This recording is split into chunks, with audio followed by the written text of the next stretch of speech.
Alright. Hi guys. Real quick, I'm gonna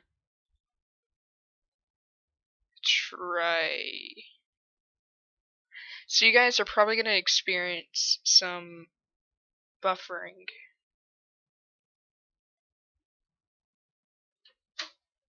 Yes. It is streaming now.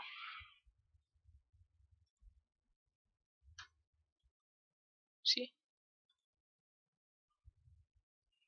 I can go into stream. Yes. Hmm? Yeah, but it's very small software. Mhm. A game called BTD. It's like a simulation game. Remember the game Yonder Simulator? It's like a fucked up version of it, where they like try and murder you, and you have to make the right decisions to not get murdered. I know that. Is that what she was talking about?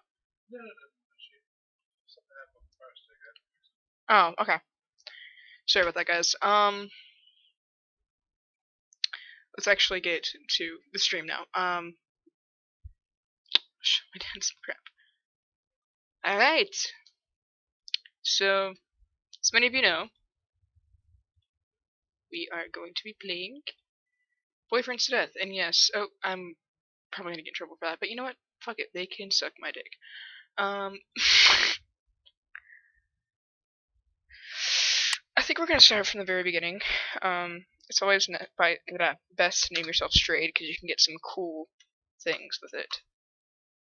But in my last stream I did earlier today, it did not work out as well. The full cam was not working. I don't know why. But now I'm gonna be streaming by myself because my friends are in another Discord chat right now. But we're gonna be getting Cain today, and I'm gonna be doing some talking because why not? I left my apartment and headed to the cafe. It was actually pretty quiet.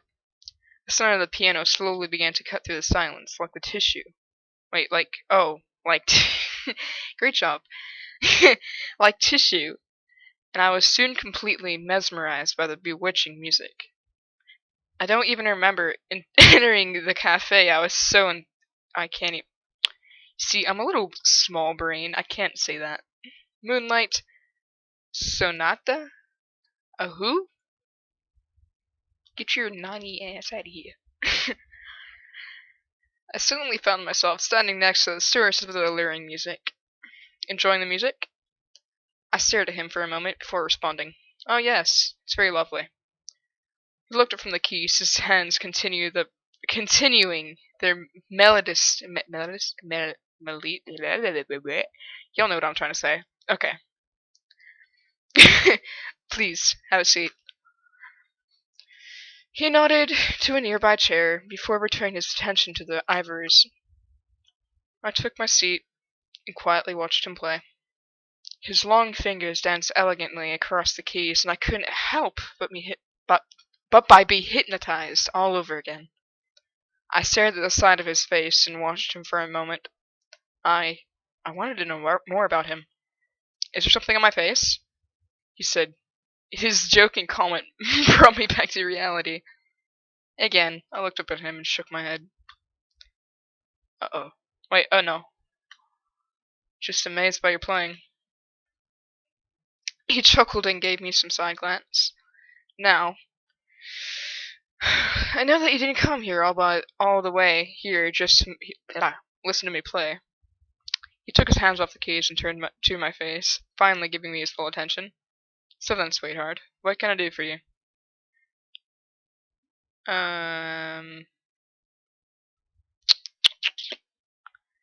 Just wanted to find some interesting people to talk to.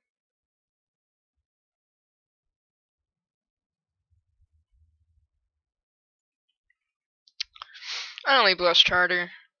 He then got up from his bench and motioned me to follow me. Oops. Come with me. What about the piano? I asked, pointing to the beautiful instrument. Don't worry, it's not going anywhere. He held out his hand and helped me out of my seat. He walked over the barista's counter and together ordered some coffee. I watched him as he spoke to the woman working behind the counter. I kept my eyes on him. I was finding it exceedingly difficult to look anywhere else. So what's your name, love? He asked, his attention now back on me. I snapped back to reality before managing to choke out my name. It's Strayed. He brought me over to the table. He pushed a fancy-looking coffee with ice cream towards me. A pleasure to meet you. My name is Cain. Cain picked up a spoon and offered it to me. Here, give this a try. This place of yours. Wait, this place of yours. This place serves the best of affogato, whatever that is, that you'll ever taste. I'm gonna say I really don't like ice cream. I like popsicles, you dumbass. Alright, so now it's gonna make me try coffee. Oh. Oh my. Is it that time already? He looked at me and leaned his head to side.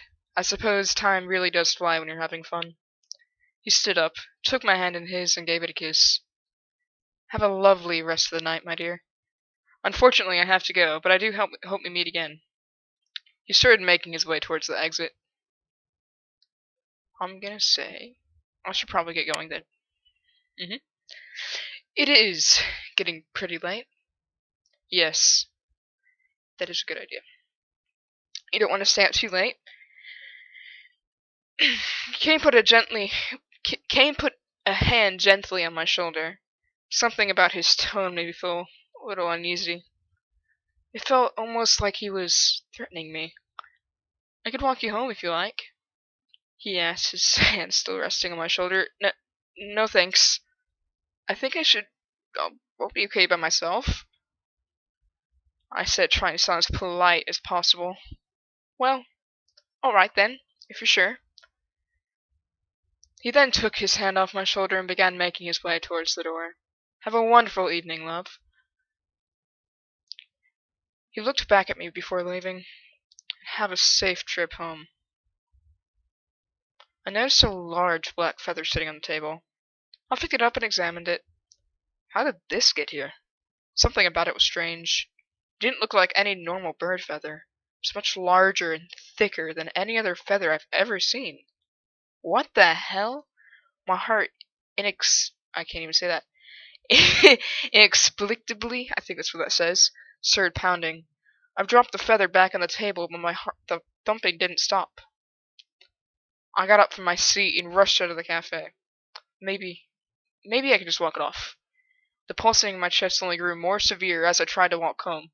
My heart was beating so loud in my ears that I couldn't even think straight. It felt like my heart was going to explode, despite my mysterious affliction. I ran home.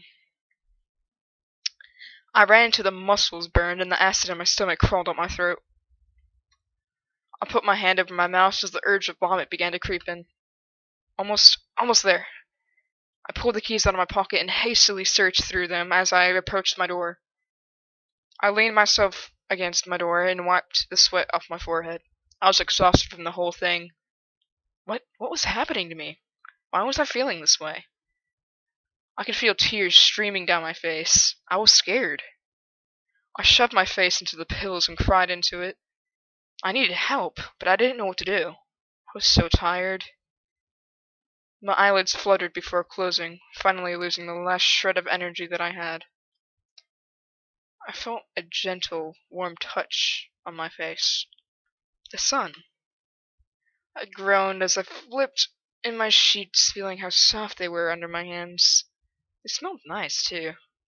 Wait, my window didn't catch sun in the morning, only during sunset. I sat up quickly and looked around. This wasn't my room. Where was I? I noticed a note on the nightstand next to the bed. I nervously reached for it. Meet me in the living room. Living room? I looked on the other side of the card. Nothing else was written. I got out of bed and looked at my body. When did I take my clothes off? I was only in my underwear. I left a strange room, clutching the note close to me. I wandered into the living room. My eyes scanned a large, expensive-looking apartment until they found a man standing in front of a window that led out to a balcony. Cain? My voice escaped my lips. He turned around to face me, and that horrible feeling I got from his feathers started to come back. Oh, you're awake. How was your sleep? I didn't answer. I was in the mood for his jokes. That well, huh? His sweet, gentle voice from last night turned to a cruel and sadistic. What's happening? How did I get here? My voice was trembling.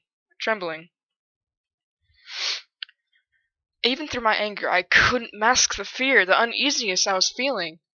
Cain laughed diabolically at me. I think I said that right. Whatever. Then I noticed something odd happening to Cain. I wasn't sure what I was seeing was real or just a hallucination. His body was starting to change. His form shifted into someone else entirely. He ran a hand through his red hair and stared at me. Why, I brought you here, of course. I have to get out of here. I took a step back and started inching out of the room before breaking into a run. I didn't get very far as my body collided with some invisible barrier. Hard. Cain sighed as he watched me crumple to the floor. Tisk, tisk. I rolled around to face him. His bright yellow eyes pierced through me as some phantom hand grabbed my neck and dragged me across the floor. I struggled to breathe as the ghostly claw tightened on my throat. I frantically grabbed at my neck, trying to figure out what was choking me to stop. All I could do was I can't say that and squirm helplessly on the floor. Don't waste your energy, my pet. A lowly creature like you has no hope of escape.